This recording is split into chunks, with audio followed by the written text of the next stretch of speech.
So tonight we're in Jacksonville, Florida. We're at show number 3. It's going great, man. Really good. Packed houses, big shows. It's been great. Awesome. Yeah, you guys are no stranger to Winter Jam. You're like the Winter Jam veterans, it seems like. This is like the 5th or 6th time. I think the 7th overall. It may be. We definitely played it a few times way back in the day. Yeah. When it was just getting started, little theaters and churches and things like that, and it's amazing to see what it's become. Yeah, I mean, I caught you guys 2011 in Evansville on that one. That was you guys, Red, Francesca Battistelli, Cutlass. Great show. Winter Jam, like you said, it started out so small, and it's just completely exploded, and I think it was ranked the number 1 tour in the world at one point a couple of years ago. I think it's kept that title, and it seems like it seems like the Winter Jam promoters have the right idea. A great lineup for a great price, giving the fans exactly their money's worth with a killer lineup. It's this year is no exception. What really keeps you guys wanting to come back to Winter Jam? What appeals to you the most about it? Well, like you said, it is pretty unique. There's not really anything out there that's like it, and it's great. I mean, for a band like us, it's a great way to you can play in front of like 700,000 people in under 3 months, and there's not many other avenues that you could do that with. And it's a very enjoyable tour to be on. You're in arenas every day. All the other bands we've known for a long time and are friends with, and so there's a lot of that sort of thing. It's a pretty relaxed atmosphere, where when you're on your own tour, it's a little bit more like you're in charge of everything. On this sort of tour, you kind of sit back and you've got your part of the night that you play, and that's pretty much it. So it's fun, and it's an event. I mean, it's great. The fans are just so excited about it. You've got people lined up all afternoon everywhere you go. And it almost creates like almost a frenzy sort of environment. So it's cool, and it's great timing for us with the new album Restart that just came out in the fall.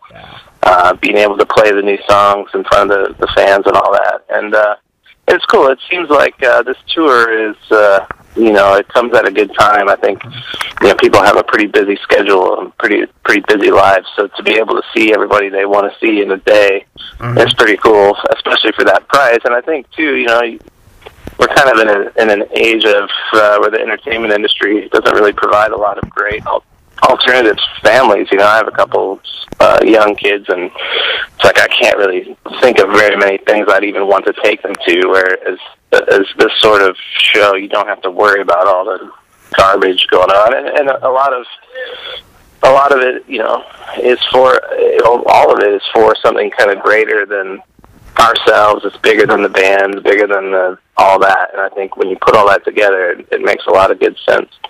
Yeah, absolutely. I mean, and you get to play in front of an audience in a lot of cases that maybe you wouldn't be exposed to your music. I mean, you're playing in front of 1,000 Foot Crutch fans, Lecrae fans. That's right. Yeah. So you get to put your music out there to a completely new audience in a lot of ways. Which, I mean, with as long as the Newsboys have been around, it's surreal to think of any audience not having heard Newsboys before. But in a lot of cases, it's true. Same thing with Lecrae or 1,000 Foot Crutch, or anybody else on the lineup seeing bands that maybe they wouldn't hear before or any other way, which is really cool. Yeah, that's right, and it kind of works out good for everybody. I mean, we've been doing this long enough to know that when you're in a band like us that's been around for so many years, you really do have to reapply for your job every single year, every single record, and you've got to constantly be making new fans. And yeah, for Winter Jam is like the perfect opportunity to do that, and it's fun. And of course, there's quite a few fans that obviously know who you are, and they're excited to see your show and all that sort of thing too. But it definitely is, it's a different sort of thing. It's almost like an award show sort of thing. You've got a very small part of time, and it's kind of like a buffet of bands. If you don't like one, just hang on for about 20 minutes, and there'll be another one coming on next. Yeah, and what was I gonna say? I'll come back to what my thought was. But the new album Restart came out in September, and just absolutely outstanding record. I think for me it's more electronic heavy than Born Again or God's Not Dead was. There's a lot more electronic elements. Was that something that was conscious going into it that you wanted to do, or was that something that just came out through inspiration when you got in and started writing, all that stuff? Yeah, I think there was kind of a concerted effort at the beginning of the when you kind of talking about what direction that you want the next record to go in, and I think for us, coming as a band that kind of came up through the 90s, and obviously with Michael and his past with DC Talk and all that, we kind of felt like we wanted to make a pop record. We wanted to have something that could compete with anything and stand up quality of production-wise to anything on pop radio and that sort of thing. So that was kind of the goal from the onset, and it was a very big task, I mean, the easy thing would have been to just create, a sequel to a very successful record, but we wanted to kind of branch out and try something new and different, and kind of push the envelope for us anyway. And so yeah, it was a big process. There was a lot of songs involved, probably like 60 or 80 songs, and just it was a 2-year process of just refining that record down. And it's cool. Yeah, I mean, definitely was a concerted effort with it being a little bit more electronic, a little bit more dancey, a little bit kind of up to the here and now production-wise, and yeah, for sure. Yeah, and with your role in the band, you, especially live, you do a lot. You're behind a lot of the electronic synth stuff with the sound of the band. Was there a lot more work on your end creating these sounds that we're hearing on this record, or was there pretty much about the same as maybe on previous? Because I know with Born Again there was kind of hinted a little bit of an electronic sound coming, especially with the title track and stuff. Yeah, I think the part of the hardest thing is it's not so much making it, but transferring that to the live show. Yeah. And there's challenges with that, and I'm kind of the musical director of the band and rehearsals and set lists and that sort of thing. And I think for Winter Jam, where you have like a 42-minute set and you've got a 20-year catalog of songs, it's definitely can become tricky trying to figure out which songs are going to get into the set and not, and how much old stuff to play and how much new stuff to play. So really, what we ended up doing was just the set is kind of like a medley, really, of a little hint to the past and some here and there, and a lot of new songs, but all kind of molded together into one kind of set that just kind of runs. And it's been really cool. It's worked out really well.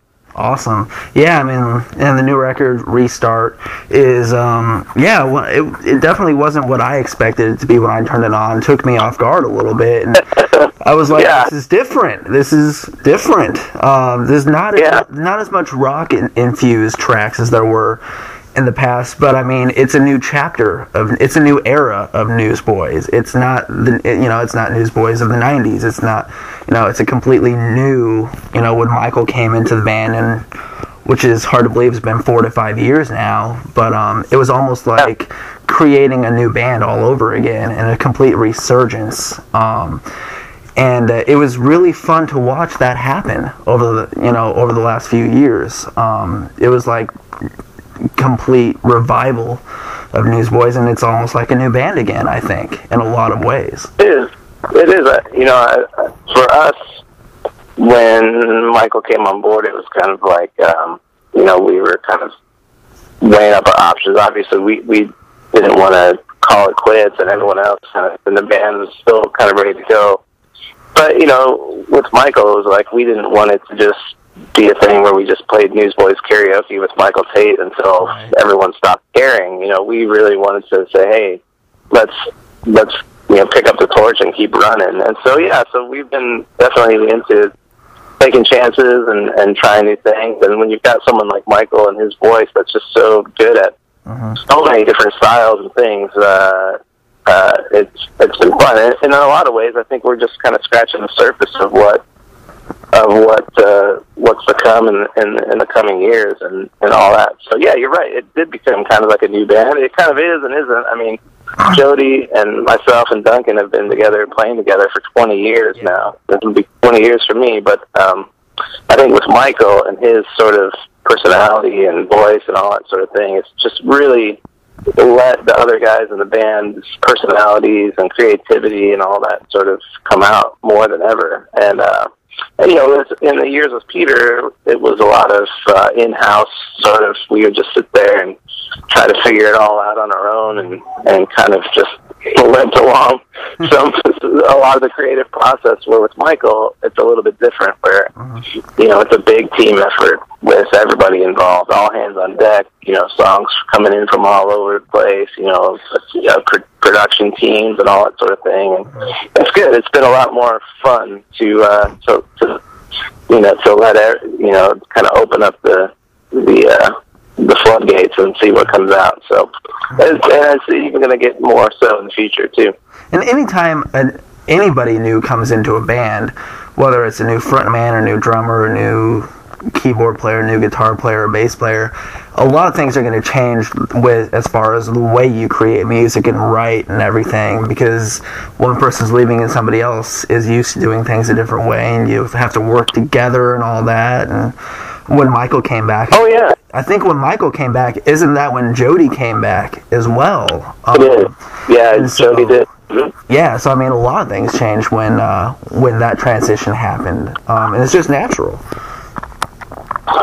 Yeah, it is. It's being in a band is an interesting thing. It's people see on stage and the show part of what you do, but really you've got to be a group that get along really well together. I mean, obviously we're traveling full time together, 14 guys in a bus. I mean, we'll be traveling over 30,000 miles just on this tour alone. So there's a lot of other things involved, and the great thing about having Jody back around that same time too is that he is my best friend. So we work great together. We're kindred spirits musically and all that. So it's great. I mean, now when we rehearse and do all these things, like, everyone is just instantly on the same page, and we can really get things done. So it's been very cool. And we're a group that, all the way down to our crew guys and all that have been around for 15, 20 years as well. So we're a pretty tight-knit group on the road. It's like a family. You don't always see eye to eye on everything, and you have days where you disagree and don't get along, but for the most part, we know that what we do, we love what we do. We know that it's unique and special, and we love our jobs. And so I think at this point in our career, you just learn not to ever take a day for granted, and just enjoy every minute, because we've been on the other side of it and been facing the end, and I think when you've seen both sides, you really enjoy the good times even more. Absolutely. And the good thing about being the headliner on Winter Jam is you don't have to play just 5 or 6 songs. You get to expand the set list a little bit, and you get, obviously you're going to get longer, but you're not as restricted. I know a lot of the other artists on Winter Jam get maybe 15, 20 minutes, and they get 5 or 6, and that for bands like Plum or TFK, who've been around for over 10, 15 years or so, that's got to be tough for them to be like, what 5 or 6 songs are we going to play? You guys have the luxury of being able to play about 12, 13, 14 songs, somewhere around there, which is still not easy to narrow it down, but still a little bit better. I mean, I think we've cut out like the second verse and first chorus of like every single song, just so we could squeeze some more songs into it. Because even for us, we didn't want to play 6 songs and then say goodbye. We wanted to play like 13 or 14. So but it's a late night. A lot of times you don't even go on stage till 10. Like last night, we went on stage at like 10:20. Oh, wow. So it's a lot of waiting around. Right, and waiting that long. And then it's like being shot out of a cannon at like 10:30 at night, which is completely contrary to my home lifestyle with a baby at home. Yeah, man. So it's like having jet lag. Every week I go home and I'm up at 6 a.m. with the baby, and then on the road I'm up till 10:30 p.m. waiting to play. So it's two distinctly different lifestyles.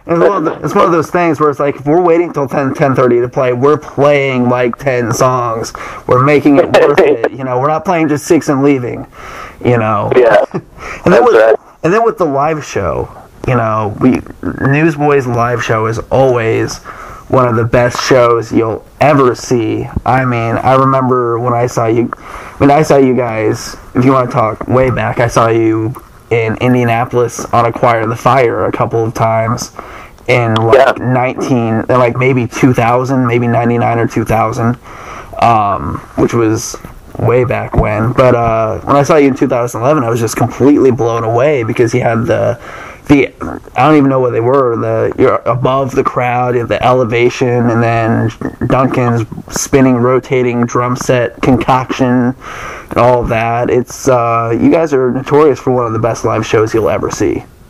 Thanks, man. Yeah, we definitely take pride in it, and we are constantly thinking of what we want to do next and how we want to do it, and for the fans, and because that's, you know, when you're in our industry, you're not on pop radio a lot. There's not a lot of exposure on TV or any of that sort of thing. So, you know, it's kind of like old school. You know, your live show is your representation to people of what your band is about, and we take it real seriously, all down to the last second. How long do you guys have to work and plan to get it to that level, and especially to plan safety-wise, because there's a lot of aspects of your live show that if one thing goes wrong, it could end horribly bad. I mean, I can't say that it's ever been very safe. Yeah, I would. It's more just you're just constantly talking about it, you know, every single day. I mean, we're already thinking about the fall and the summer, what we're going to do here or there, and you know, constantly driving down in the tour bus at 2 a.m, you know, just talking about what if we did this, what if we changed that, what if we did this. So I think we're one of those bands where we're fortunate that we've had the same team around us for so long that know how to do things like this, you know, and build things and construct things. And we're one of those groups that we love to be presented with a challenge. You know, we love it when people say you can't do that, and then, you know, that's what motivates us to actually do it. So it's just one of those things. Yeah. Nice. How long did it take to get used to not playing some of the older tracks live every night, you know, like The Shine, Breakfast, Entertaining Angels, songs like that, and really those being removed from the set list on a regular basis and other songs coming in? Was it hard to really get used to stuff like that? Yeah, it was. I think we just started to notice that, you know, some songs that were very old, like 20 years old, and, you know, even Shine and Breakfast and that sort of thing. I mean, especially on a tour like Winter Jam, a 16-year-old kid wasn't even born yet, and those songs were out. So, I think, you know, there will probably come a time down the road where, you know, where we'll look back into the history of the band and maybe pull out some more of those songs. But in this situation, I think, you know, like what you had alluded to saying before about us being a new band, that's kind of how we feel. So, and there's just so much great new stuff coming out that I think if you just rest on your laurels, you know, being in a band is one of those things where you've got to keep sort of applying for your job every year and breaking new ground and that sort of thing. And that's, I think if we were just playing, you know, Newsboys karaoke, that it would not be that much fun. But, you know, there will be a time, and I definitely could see down the road, you know, possibly a Newsboys, DC Talk, Audio Adrenaline sort of tour together where we kind of go back and bring out some of those songs again, and definitely probably will happen. That would be cool. Yeah, I mean, it is weird to think that a lot of the fans that are coming to Winter Jam weren't born when songs like "Shine" were popular. I can't grasp that. But it also does play. It also does play to your advantage where, you know, you've got 3 songs with Michael as frontman, and the majority of those songs are very popular. And so you've got the advantage that you've got 3 albums worth of material to pull from. So you don't. That works to the advantage a little bit, I would think. That idea about the DC Talk Audio A Newsboys, that is a great idea. I think that we should run with that, and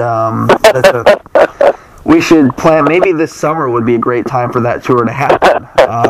That'd be fun. Yeah, I'll put the word in. Maybe bring Peter along and have Peter in on that tour as well. Would be really cool.